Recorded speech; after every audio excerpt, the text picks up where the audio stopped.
ทีวันนี้เป็นไงงานมาเปิดตัวสปอร์ตมอลค่ะก็อยู่ที่ M District นะคะก็มีกิจกรรมให้ทำมากมายเลยตั้งแต่วันนี้จนถึงวันที่26 มิถุนายนค่ะก็มาสนุกได้มาออกกำลังกายได้ค่ะปกติเราก็ชอบออกกำลังกายแล้วที่ผ่านมาถ้ามีเวลาก็จะออกค่ะอย่างช่วงหลังๆนี้ก็จะมีเวลาบ้างก็จะไปออกกำลังกายตีแบดอะไรอย่างเงี้ยค่ะพูดถึงละครหน่อยฮะเมื่อวันพฤหัสเพิ่งจบไปเลยใช่เพิ่งจบเมื่อวานกระแสดีมากดีใจมากๆก็อยากจะขอบคุณแฟนๆที่ติดตามดูตั้งแต่ต้นแล้วก็จนจบก็อยู่เป็นกำลังใจให้กันเยอะมากแล้วก็ฟีดแบ็กดีใจมากค่ะเห็นบอกว่ามีตัดออกเยอะเหมือนกันตัดออกเยอะแต่คิมเชื่อว่าสิ่งที่ตัดออกไปเนี่ยถึงแม้ว่าจะอยู่ก็คงไม่ได้ทำให้มันดีหรอกค่ะสิ่งที่ตัดออกไปก็คือดีแล้วที่ตัดเห็นว่าเรื่องนี้แบบร้องไห้หนักมากยกให้เป็นแบบเจ้าแม่ควีนแบบดราม่าควีนโอ้ไม่ถึงขนาดนั้นหรอกค่ะพี่แอนค่อนข้างจะคุมการแสดงเยอะเรื่องนี้ก็จะโทรมาด่าทุกวันเนาะ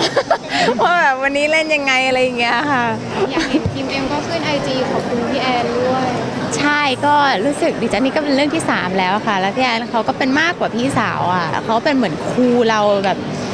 คือได้อะไรจากพี่แอนเยอะมากๆจริงๆค่ะค่ะเป็นนางเอกของพี่แอนเลยไหมคะโอ้ยไม่หรอกพี่แอนเบื่อหน้าคิมแล้วไม่ใช้แล้วหลายคนยกว่าเราจะได้กวาดรางวัลจากเรื่องนี้เยอะเลยโอ้ยไม่ถึงใครไม่ได้คาดหวังเลยค่ะว่าจะได้รางวัลแค่ฟีดแบ็กดีก็ดีใจแล้วค่ะไม่ได้ดูเรตติ้งด้วยแค่แบบคนไปไหนมาไหนก็มีแต่คนเรียกคุณนุชชอบละครมากอะไรอย่างเงี้ยแฮปปี้แล้วค่ะแต่เรากินขาดบทดราม่าอะไรเงี้ยจะเอาดีทำบทนี้เลยไหมครับเอาจริงๆคิมอยากเล่นคอมเมดี้นะคะเพราะว่าจากเครียดมาหลายเรื่องแล้วอะไรอย่างเงี้ยก็อยากจะพักเล่นคอมเมดี้เล่นติ้งต้องอะไรอย่างเงี้ยแล้วว่าเรื่องต่อยังค่ะก็พักหน้าจะให้พี่แอนคิดถึงก่อนแล้วก็ให้เรียกไปทำงานด้วยอีกทีค่ะก็เรื่องต่อไปของพี่แอนก็เป็นอย่างที่เห็นนะคะก็เรื่องหนึ่งก็ปีหนึ่งละแต่ถ้าพี่แอนชวนเล่นละครอีกก็ยินดีใช่ไหมยินดีเล่นกับทุกค่ายละค่ะอย่างถัดจากเรื่องนี้จะมีเรื่องอะไรให้ติดตามอีกคะเรื่องนี้ก็มีเรื่องบวงหงที่ถ่ายทำอยู่ค่ะกับเจมส์จิแล้วก็อีกเรื่องหนึ่งก็ไว้เป็นเซอร์ไพรส์แล้วกันนะคะว่าจะยังไงรอให้ช่องออกมาพูดก่อนว่ายังไงแต่ว่าเดี๋ยวมีแน่นอนแล้วว่าบวงหงน่าจะเสร็จก่อนอีกเรื่องนึงที่ว่านี่คือกับพี่หมากด้วยใช่ไหมคะ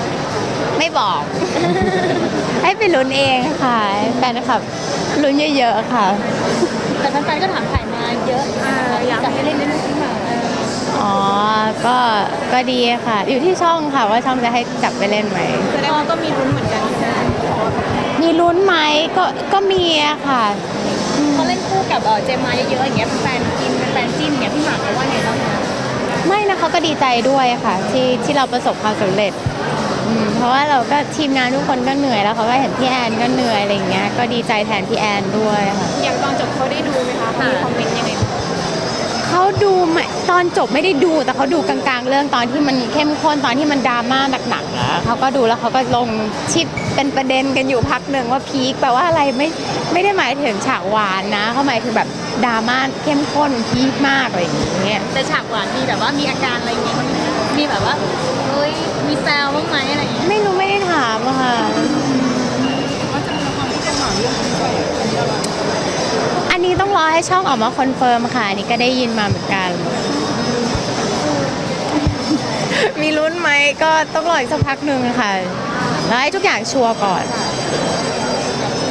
ก็ยินดีเล่นกับทุกคนได้หมดนะคะ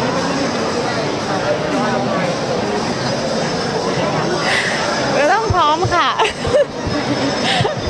แล้วพี่ขออนุญาตถามนิดนึงหลังจากที่แบบก่อนหน้านี้เรานำเสนอข่าวเรื่องของเหมือนกับเรากับพี่หมากจะเลิกกันอะไรอย่างเงี้ยมีแฟนคลับมาแสดงความคิดเห็นแบบทั้งดีและไม่ดีเราได้ติดตามไหมครับได้ติดตามไหมหรอฟีดแบ็กจากแฟนคลับอะไรเงี้ยที่เข้ามาตอบคอมเมนต์อะไรเงี้ยตามโซเชียลมันก็ไม่ได้มีอะไรนี่ก็